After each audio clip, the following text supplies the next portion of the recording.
झारखंड विधानसभा के बजट सत्र का आज तीसरा दिन। कल सदन की कार्यवाही सुचारू रूप से चली। हालांकि सदन के बाहर नियोजन नीति जैसे मुद्दों को लेकर बीजेपी विधायकों का प्रदर्शन जारी रहा। विपक्ष ने सदन के बाहर नियोजन नीति, लॉ एंड ऑर्डर समेत कई मुद्दों को लेकर सरकार के खिलाफ आवाज बुलंद की, तो महागठबंधन के विधायकों ने भी कई मुद्दों पर विरोध किया। आपको बता दें कि 2 मार्च को विधानसभा में आर्थिक सर्वेक्षण पेश किया जाना और 3 मार्च को वित्त मंत्री डॉक्टर रामेश्वर उरांव बजट पेश करेंगे। 24 मार्च तक चलने वाले सत्र के दौरान राज्य सरकार कई महत्वपूर्ण विधेयक सदन के पटल पर रख सकते हैं। इस बार के बजट सत्र में कुल 17 कार्य दिवस होंगे। बजट सत्र के दौरान राज्य सरकार नई स्थानीय नीति से संबंधित विधेयक को भी पेश कर सकती है और इसके अलावा कई अन्य महत्वपूर्ण विधेयकों को भी सभा पटल पर रखे जाने की संभावना है। तमाम जानकारी के साथ झारखंड विधानसभा के बाहर रांची से कामरान हमारे साथ लाइव जुड़े हुए हैं। कामरान, आज की बात की जाए तो क्या कुछ महत्वपूर्ण मुद्दे रहेंगे? अलग मुद्दा है बिल्कुल कि झारखंड विधानसभा के बजट सत्र का आज तीसरा दिन है। तीसरे दिन सबसे पहले तस्वीरें हम दिखा रहे हैं सदन के बाहर की, जहां पर जो बीजेपी विधायक हैं वो फिर विभिन्न मुद्दों को लेकर अपनी आवाज़ बुलंद कर रहे हैं। लेकिन अगर आज बजट सत्र की बात करें तो आज सबसे पहले प्रश्नकाल के जरिए सदन में जनहित के मामले आएंगे।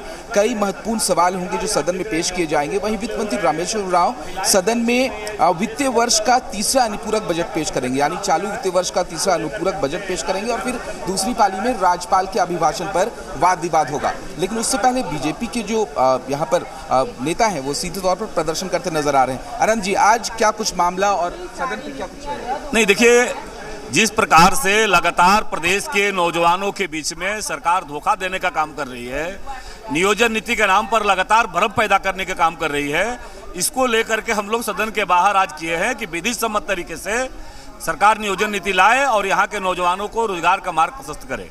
वहीं विधानसभा के अंदर जिस प्रकार आज झारखंड के हालात देख रहे हैं आप कि डॉक्टर के खुलेआम डॉक्टर के ऊपर हमले हो रहे हैं, गढ़वा में सत्तारूढ़ दल के लोगों के द्वारा हमला किया जा रहा है, महिलाएं सुरक्षित नहीं है, पुलिसकर्मी सुरक्षित नहीं है, मुठभेड़ में पुलिसकर्मी हमारे शहीद हो रहे हैं और सरकार आनाकानी कर रही है। इस सारे विषय को लेकर के जो गिरती हुई विधि व्यवस्था है उसको लेकर के हमने विधानसभा के अंदर मैंने कार्यस्थगन प्रस्ताव लाया है और सरकार से इस पर चर्चा की मांग कर सरकार का उत्तर की को लेकर के हम लोग सदन के अंदर कार्यस्थगन लाया है। आज कौन सा विषय होगा कि क्या आप रोजाना प्रदर्शन कर रही हैं? विषय ही विषय है।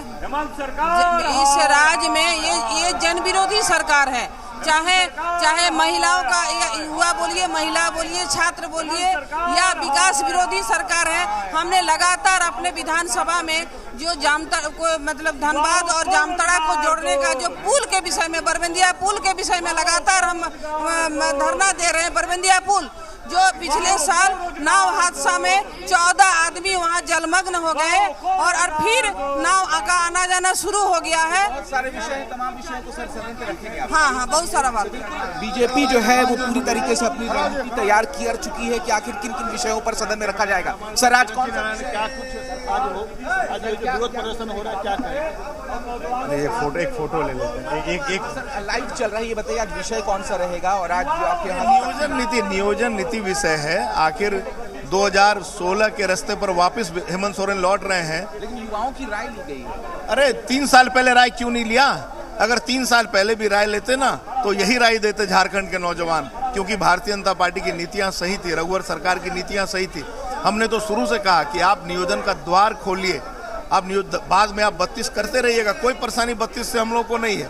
तो ये दुखद ये है कि 3 साल में जिनका एज लैप्स कर गया वो क्या करेंगे, उनका क्या होगा? मैं आग्रह करता हूं 40 साल एज करे सरकार, तभी कंपनसेशन होगा। ये सब विषय सदन में दिखेगा निश्चित रूप से। तो बिल्कुल साफ तौर पर हम कह सकते हैं कि जिस तरीके से सदन के बाहर की तस्वीर है, ये तस्वीर सदन के अंदर भी हो सकती है और लगातार जो है वो बीजेपी विधायक प्रदर्शन करते नजर आ रहे हैं, क्योंकि आज विधानसभा सत्र का तीसरा दिन है। और इसी बीच स्वास्थ्य मंत्री बन्ना गुप्ता भी यहाँ पर हैं, वो क्या कह रहे हैं सीधे उनसे उसके लेकर हड़ताल है, ओपीडी सेवाएं प्रभावित रहेगी। आपकी चुप्पी कही जा रही है इस पर, आप कुछ बोलेंगे? नहीं, मैं चुप्पी क्यों? मैं कोई चोर हूँ क्या कि चुप रहूँगा? मैं सारी बात को खुल के कहता हूँ, खुल के करने का। देखिए, बिल्कुल विषय बहुत हैं। एक तरफ जहाँ विपक्ष सरकार को घेरने की हर रणनीति बना चुका है। वहीं दूसरी तरफ सत्ताधारी दल सीधे तौर पर उनका ये आरोप है कि विपक्ष के पास कोई मुद्दे नहीं है, इसीलिए छोटे छोटे मुद्दों को वो बनाकर सदन को बाधित करने की कोशिश करते हैं। हालांकि अगर कल की बात करें तो कल सदन सुचारू रूप से चली थी और ये उम्मीद भी जताई जा रही कि आज भी जो सदन है वो सुचारू रूप से चलेगी, लेकिन साफ तौर पर बीजेपी ने अपने तेवर यकीनन दिखा दिए हैं। और ये तस्वीरें भी हम देख पा रहे हैं कि देखिए भारतीय जनता पार्टी की तरफ से तल्ख तेवर दिखाई दे रहे हैं। फिलहाल हमारे साथ जुड़ने के लिए आपका शुक्रिया। रुकते हैं एक छोटे से ब्रेक के लिए, जल्द हाजिर होंगे।